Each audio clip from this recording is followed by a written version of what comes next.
I've got a fun topic today. I did an Ancestry DNA test and my results are in. It took me a couple of weeks to get my results in, but my goodness, it was so fun to discover this part of myself because I mean, it's not something I had been too curious about because I just assumed based on everything I am that I'm African, full stop. Born in Zimbabwe with South African heritage. What else is there to discover? But and then in Australia, a lot of people take a DNA test and you hear about it more, And so I just became curious, like, I wonder what mine is going to reveal. So then I did the test, ordered the test, sent my sample, and then here we are. I've got my results. Oh my goodness. There were some surprises. I mean, I think everyone's results will have some element of surprise. Mine are no exception. So here they are. So they break them down. They give you your ancestral regions. And so I'm looking at a screen here because that's where I've got my results. So bear with me as you see me looking to the left. It's because I'm looking at the screen that has these results. Okay, so they break it down for you, and they give you your ancestral regions, and then they give you something else they call your ancestral journeys, and then there's an option to pay, I think, a little bit more to get a breakdown of your results by your parents. So I haven't paid for that extra insight. I'm quite happy just to look at my ancestral regions because that's really where I was quite curious. Okay, and I have not seen any other African person's ancestry DNA results, because I guess in Africa you just look at people and say they're African, and then you might also say, according to their tribe, they are Shona, or they are Ndebele, or they are Zulu, or they are Sutu, and so on, but you don't really go beyond that. But I'm so glad I took this test because there were some interesting findings. Oh my goodness. So these are my ancestral regions, and this identifies sort of your ethnic groups, the ethnic groups that I can barely talk. It's the ethnicities within you, I guess, right? So 61%, so I'm going by the highest percentage to the lowest. So the highest is 61%, and listen to this, oh my goodness. Southern Bantu peoples. So I am 61%, my DNA is 61%. Southern Bantu peoples. Now, have you come across this term Bantu? B-A-N-T-U. Bantu. My goodness, it's a loaded word. And I was shocked to find that they still use this terminology, actually. That in 2024, people still say Bantu. Because as I understand it, this is actually a term that is no longer in use, at least. I mean, I could be wrong, but it is a term that I associate with sort of the colonial history of Africa, including the colonial history of my country of birth, which is Zimbabwe. I mean, across Africa, former colonies. This is a term that was used during the colonial period to refer to natives or Africans. And so, for instance, in Zimbabwe, and this applies to South Africa, the apartheid system, and so many other parts of Africa that were under colonial rule, the colonial governments would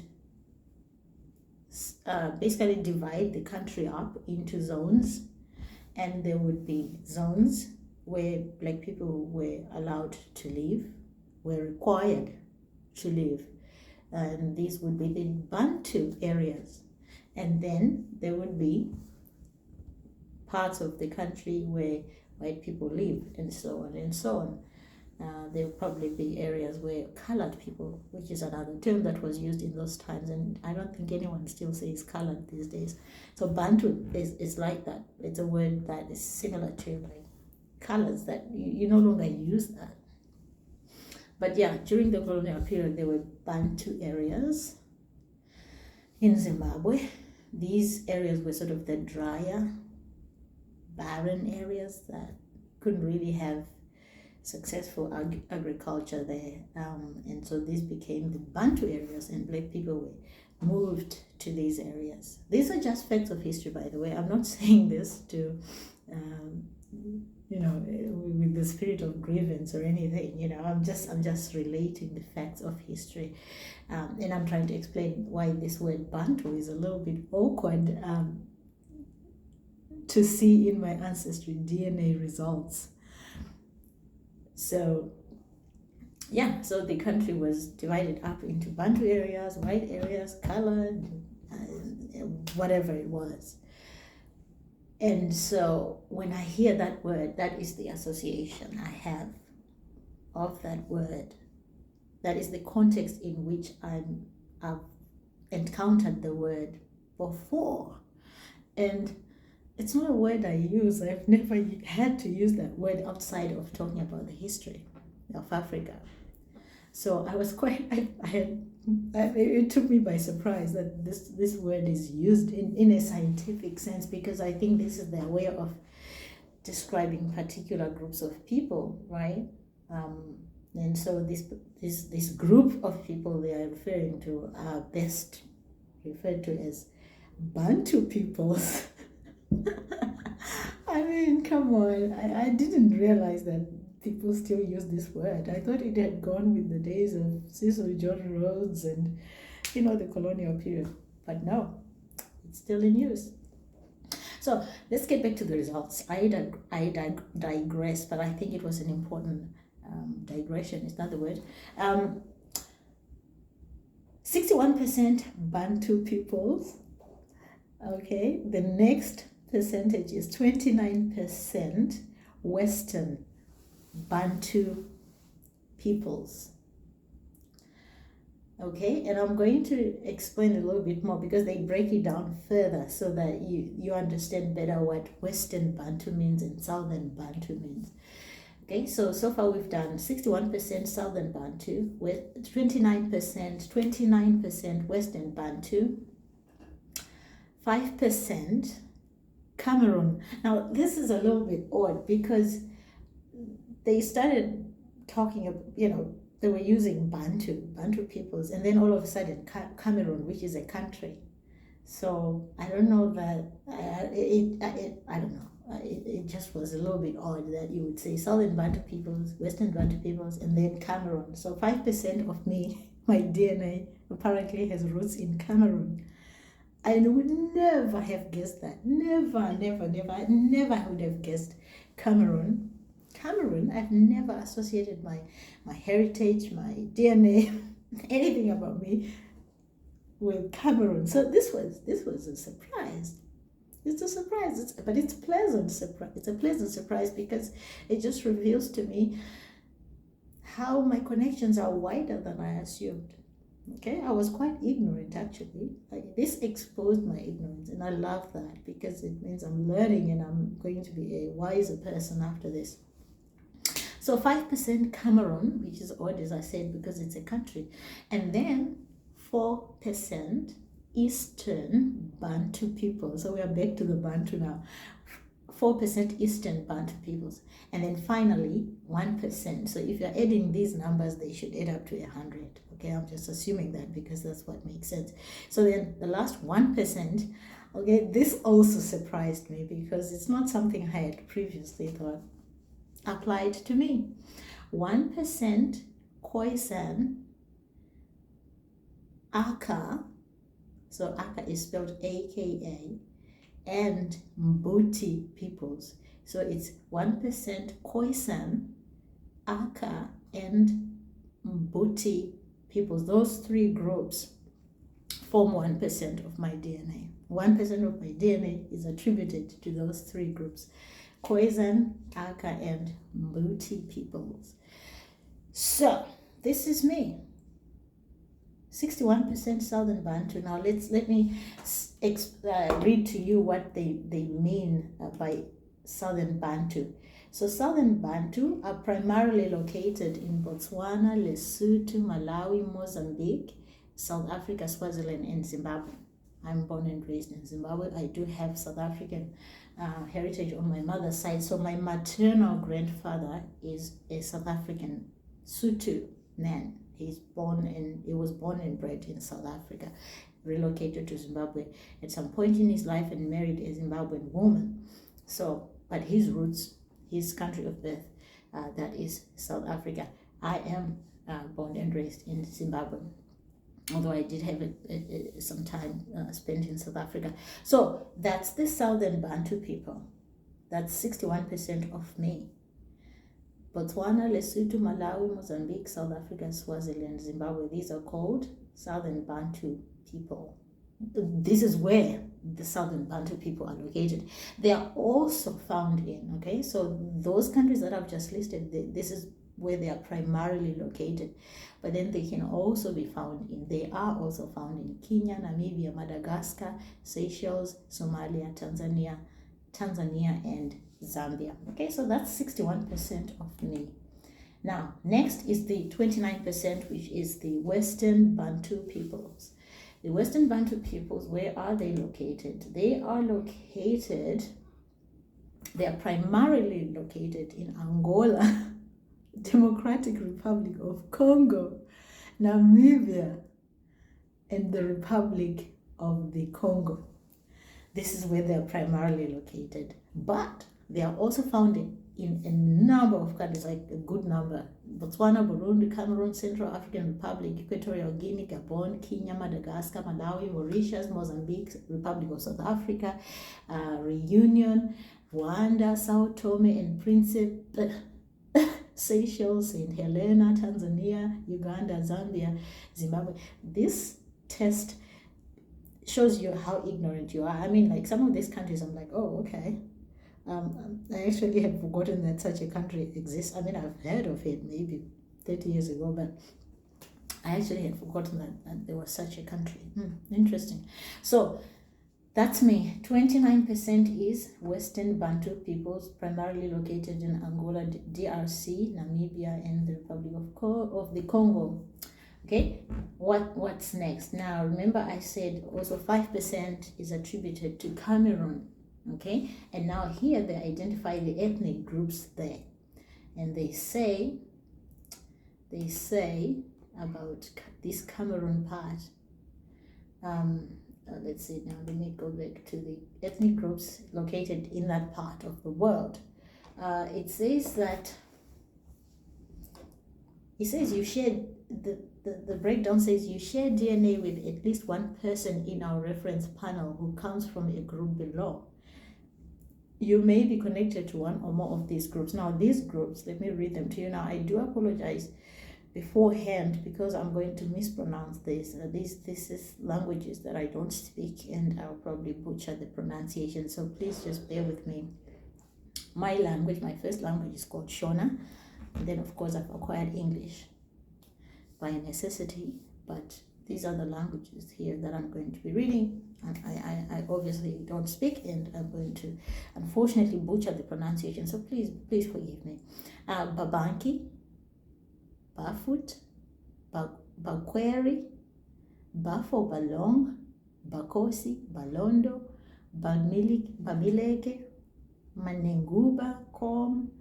I mean, there are many. So Wimbam, We, Oku, Wedikam, Pinyin, So, Ngemba, Bambili, Bambui, Balondo, all of them. So these are the ethnic groups, and what this test reveals is that I share DNA with at least one person from these groups. So there's a link somewhere there with these groups that are primarily located in Cameroon. So they're primarily located in Cameroon and Equatorial Guinea as well. Very interesting. I never would have guessed this stuff. I never would have thought that I had any connection through my DNA that would link me with Cameroon or tribes in Cameroon. I mean, I never would have thought that. So this is very, very interesting. Very interesting. Okay, and then I did say 4% is Eastern Bantu peoples. Now, these are primarily located, as I said, in Kenya and Uganda. Again, I never would have made that connection. Like, you can't guess that. You can't look at me and say, you probably are related to a tribe in Kenya and Uganda. Your DNA is linked to tribes in Kenya and Uganda. You couldn't guess that. There's no way I would have known. Okay, so now what are the ethnicities in that part of the world, in that group of people or peoples? Actually, they use plural, peoples. Makes sense. So the ethnic groups there. So this is what it says. It says you share DNA with at least one person in our reference panel who comes from a group below. You may be connected to one or more of these groups. And it says Luya, a tribe called Luya. It's spelled Luhya. And they live primarily in Kenya, with smaller populations in Uganda and Tanzania. So again, so fascinating. And I am loving it. I'm loving it because it tells me that I'm way more connected to so many other groups of African people, way more than I would have guessed, you know. And then finally, Khoisan, Aka, and Buti. This was one of the, I don't know, a very pleasant surprise. I don't know if you're familiar with the Khoisan. So I think Khoisan groups the Khoi and the San together, but I think they're actually also considered like separate tribes. But maybe for pragmatic reasons, just making the analysis easier, they are often grouped together as Khoisan, but they are Khoi people and they're San. Now, this is my history now. I took my history decades ago, so forgive me if I err. 1% of me, of my DNA, is attributed to the Khoisan, Aka, and Buti peoples. Now, let's read a little bit more about that. Now, it says that they are located primarily in Namibia. So Namibia, obviously, is a neighbor of Zimbabwe. So it kind of makes sense. It kind of makes sense that there would be some interactions there somewhere in the past. So 1% of me is Khoisan, Aka, and Buti. Now, the Khoisan are also found in Botswana, Central African Republic, Democratic Republic of the Congo, Gabon, Republic of the Congo, South Africa, and Uganda. Actually, when I hear of the San or the Khoi people or the Khoisan, I think of that term now. Again, I don't know if that is a politically correct term anymore, the Bushmen. I think I grew up hearing about the Bushmen, and this actually was referring to the Khoisan, because they lived in the bush, right? They are one of the few tribes that still live in nature, in the bush. They are hunter-gatherers. You know, they use their bows and arrows, and they go and hunt and gather roots, fruits, berries. They dig into the ground to find whatever roots they can eat, and stems and so on. And the men go and hunt and find meat for the family, and that's how they live to this day. They are hunter-gatherers. Now, I normally think of the Khoisan in Botswana. The Bushmen, as I said. I don't know whether that's a term you can use these days, but that's certainly how we used to, we heard about them as the Bushmen, sometimes Khoisan.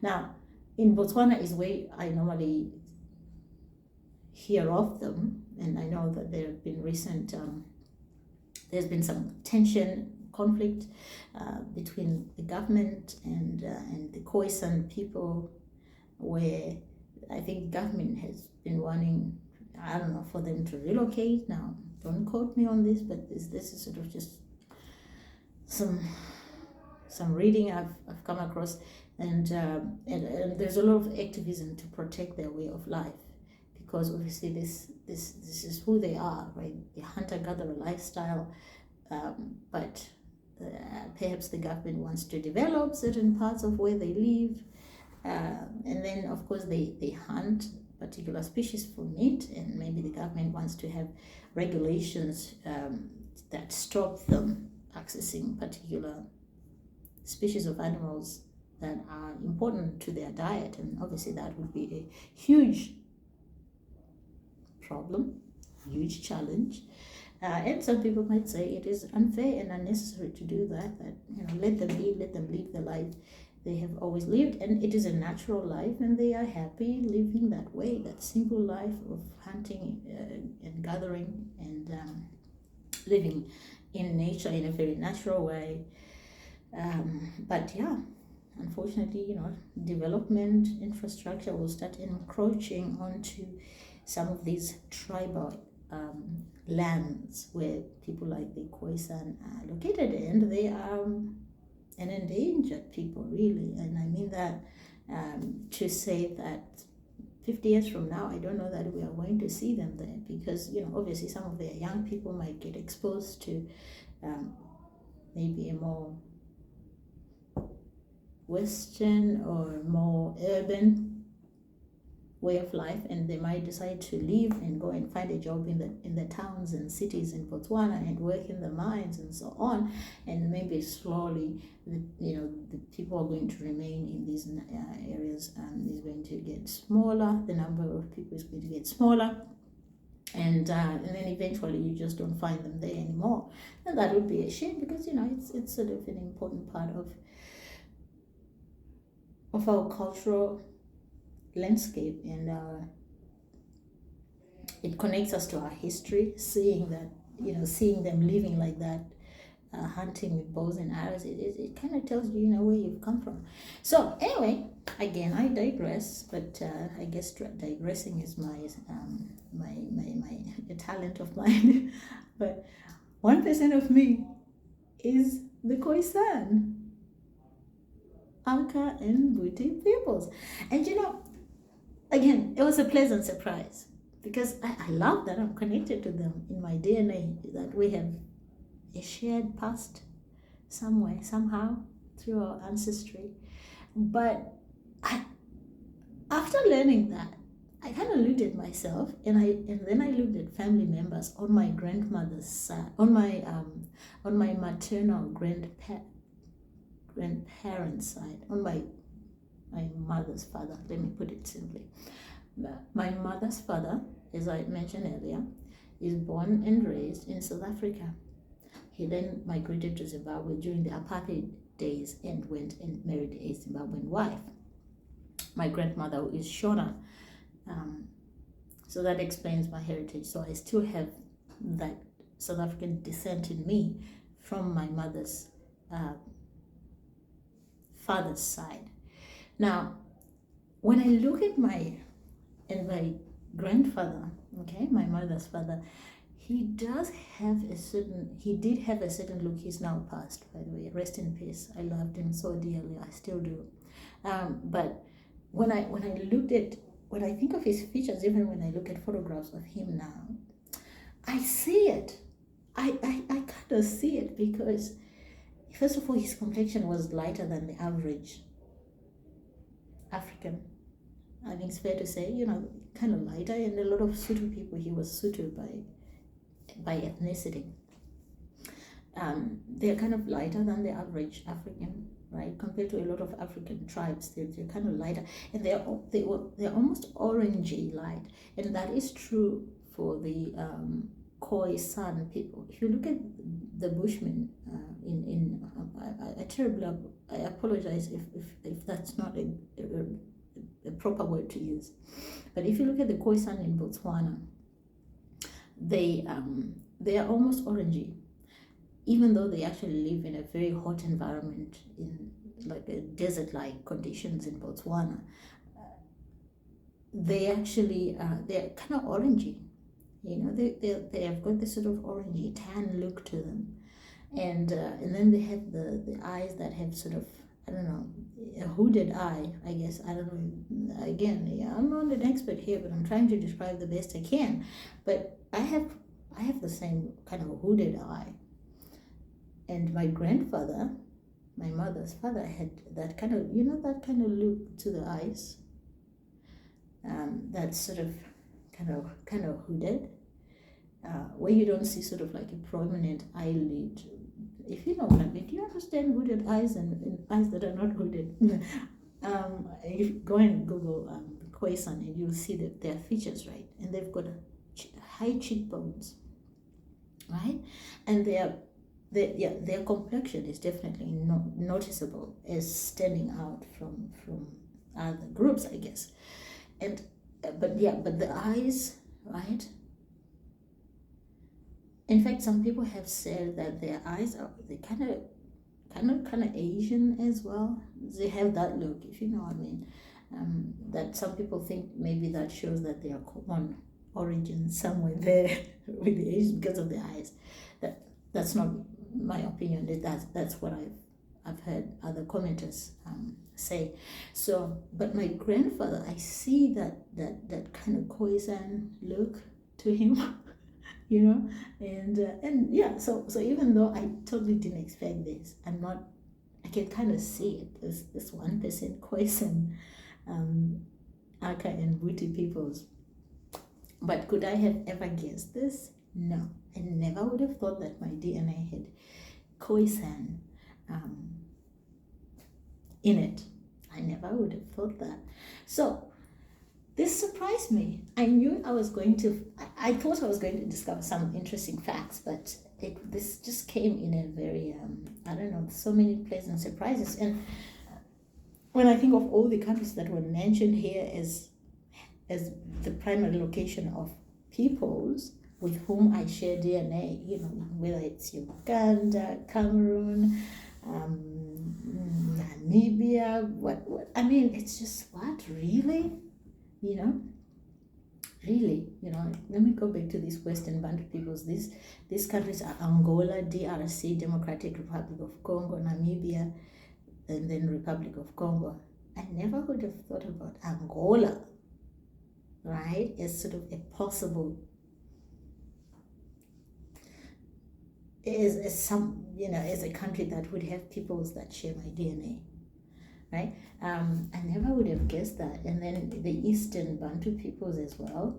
Again, this is Kenya and Uganda. This is quite interesting though, because, you know, every time people ask me, where are you from? This is a question that I get quite a bit. I mean, it doesn't surprise me, because if you're a migrant, and I'm obviously a migrant, I mean, people can just guess from looking at me that I'm a migrant, right? If you're living in Australia and you're African like me, people are going to ask, where are you from? So that's fine. People ask me all that all the time. I have no issue with that. I don't take, I mean, I know that some people are kind of offended by that question or something, but I'm like, it's not offensive at all. It's just a question of curiosity. Where are you from? Like, what's your story? Where are you from? So I'm quite happy to answer that when I'm asked. So where was I going with this? Oh no, I was going to say, yeah, when people ask me this, which I get asked that very often here in Australia, where are you from? I answer it, and then sometimes I do say, well, take a guess, like, where do you think I'm from? You know, where do you think I'm from?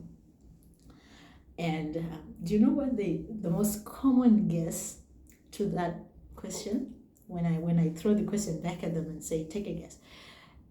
Kenya comes up most often. Kenya, for some reason, they say Kenya. I don't know why. So I don't know. Maybe there's something in this, because apparently I'm 4% Eastern Bantu people. Okay. In all seriousness, I think what this says to me is that we are all so connected, African people, but even beyond that, we are all connected. We should not be so focused on sort of these little differences, and you're this tribe, we're all really super connected, and we are all one. I mean, that's not just, I know it's a very cliche thing to say, but that's what it says to me, that when I see another person of African background, it almost is immaterial whether they're from Angola or Burundi, because at some point we were all connected. Our DNA is, we're just the same, really. We really are the same, whether you're from Tanzania or Rwanda or DRC or Kenya. We share the same DNA. And of course, over centuries, there were movements of people, tribes relocating for various reasons in search of water. Some relocated in search of salt. I've read that somewhere. Some relocated because there were wars in that part of the world. At some point there was conflict, and so people were moving. So who knows? Maybe I have that Cameroon DNA because one of my ancestors was fleeing a famine, and trying to find a region where their cattle would survive better or something like that, and then they go and they mate with another person from a different tribe that also moved to wherever for other reasons, and so people were just constantly moving and mixing and mating and so on, and so our DNA is all of us. It's all of us. And so this is kind of what they said to me. So it was quite profound, actually. So now when I watch a video of the Khoisan, or if I see someone who says they're from Kenya, or if I see somebody who says they're from Angola, if I see somebody who says they're from Namibia, it's like we're all one, really. We are all the same. Of course, the continent was later divided up, and we put these artificial demarcations to say this is now Zimbabwe, this is now South Africa, during the colonial period, of course, and so now we obsessed about that, and we kind of like internalize that and say, I'm this and you are that, but really these lines were drawn artificially by people who decided, okay, we now own this part of the world, this is now our colony, or this is now our territory. And Germany owns this part, and so on. So then they divided up these countries, and but even prior to that, sure, there were perhaps, okay, this is the Zulu kingdom, and this is, but when you look at it, really, people have always moved and have always kind of had the same roots, and then they just moved everywhere, and so it's almost very superficial and immaterial to say you are from Burundi or whatever, because some of your ancestors probably came from somewhere else, and they moved, and then their ancestors had also moved previously, and so on. So our history is totally puts us in a common origin.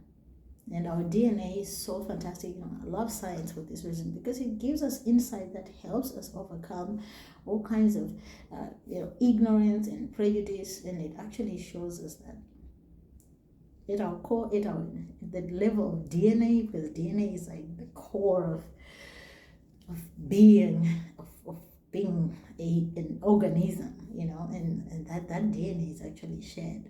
Okay, so yeah, I'm not trying to be all philosophical here, but I'm trying to say that we truly are one.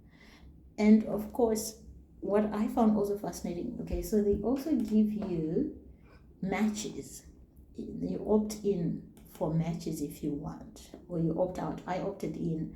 Now, they give you some information on who your matches are, and it's it's like I have hundreds of matches. Basically, these are people with whom I have DNA, where based on statistical indications, these people are, let's say, half, third cousin,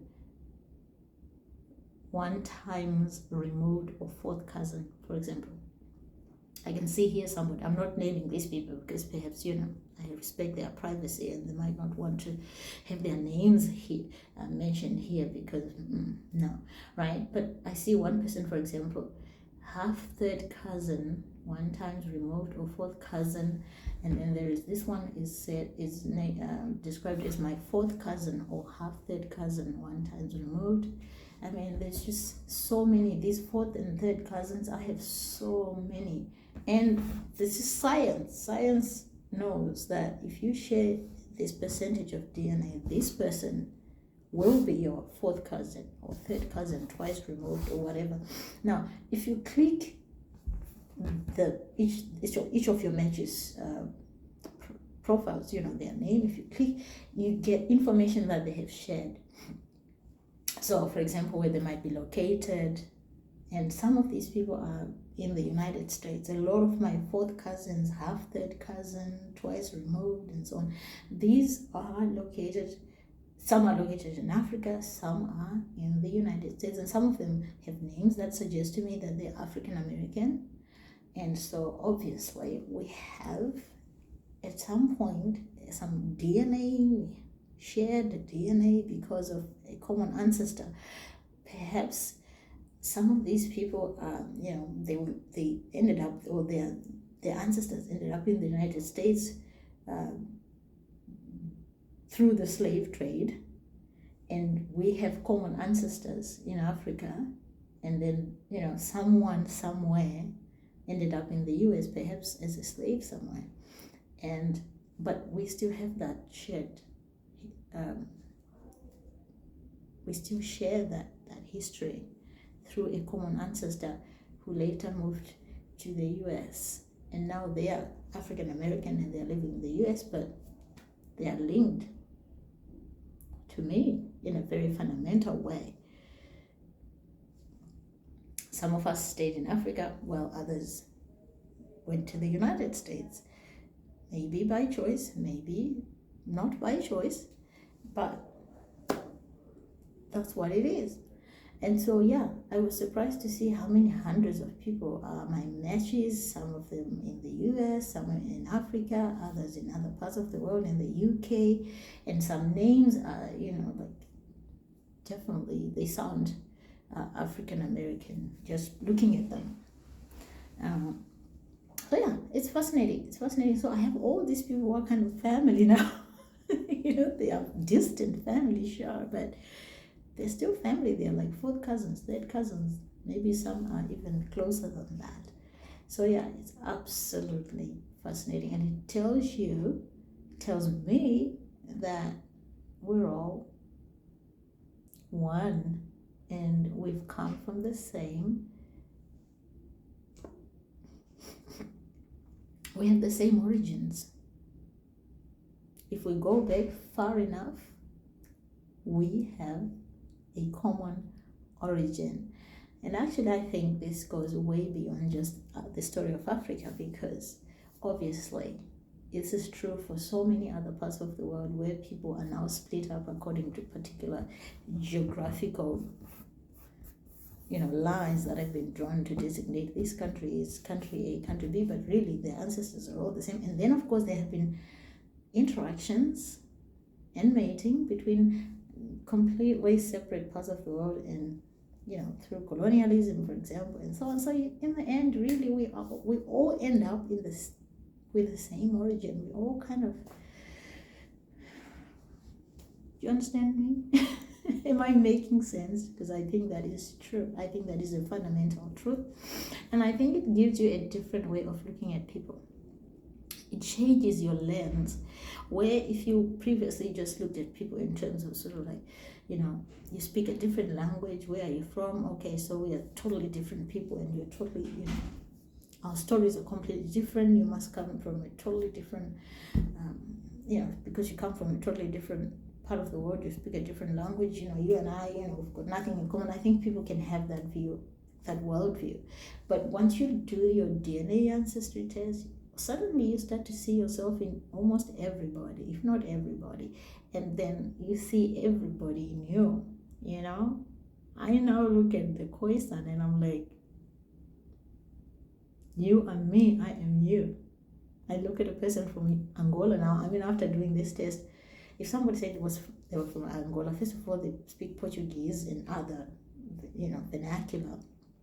But I would have just thought there's not much connecting us. There's not much connecting us because you're from Angola, I'm from Southern Africa over here, Sub-Saharan Africa, and if you're from DRC, well, there's not much connecting us. That would have been my assumption, and I'll talk to them with that kind of as my lens. But now I think I would look at them differently, and I'd kind of say, you know what, we actually not that apart. We're not that, we actually have lots in common than we realize, because actually some of our ancestors are shared. Okay, so yeah, I think it's changed my worldview, and I think it's going to make me a lot more, it will just make me see people differently and see the world differently. So yeah, have you done your Ancestry DNA test? Or maybe there's other DNA tests that you can do with other companies, but I use this one and I believe it's the most common one. And I was surprised that you actually have to post your samples to, I believe it was Ireland, could be wrong, but I think it's Ireland. That's where they are processed, that's where the laboratories are. So yeah, have you done a DNA test? And if so, what did it reveal and what did you take from it? I'd love to know. And who knows, maybe you and I are related somehow. Who's to know? On some level, we probably are, I think.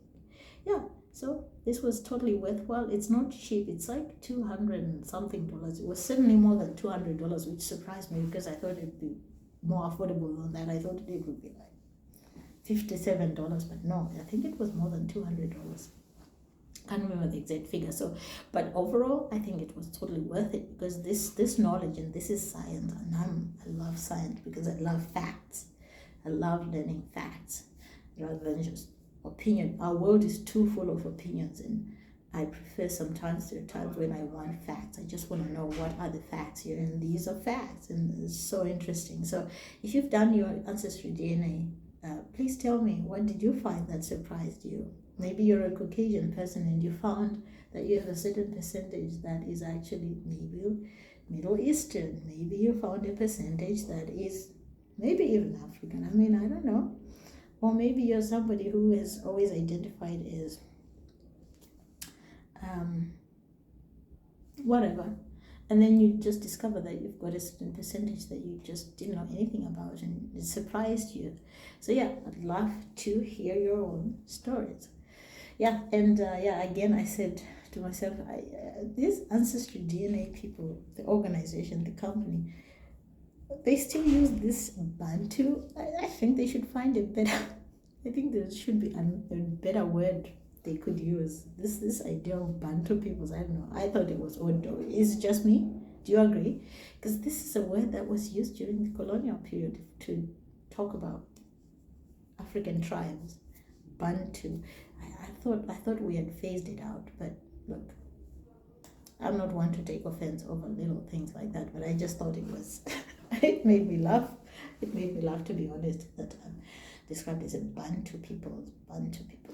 So, tell me, have you done a test, and what did you find? What was surprising? Was it what you expected, or were you taken aback because perhaps you had assumed so many things wrongly? Had you held many wrong assumptions about your ancestry and who you are, and then learned that actually who you are is different from what you may have assumed all your life up until you took the test? So tell me, let me know. I'm very keen to hear. Okay, that's it for me today. You have yourselves a wonderful day.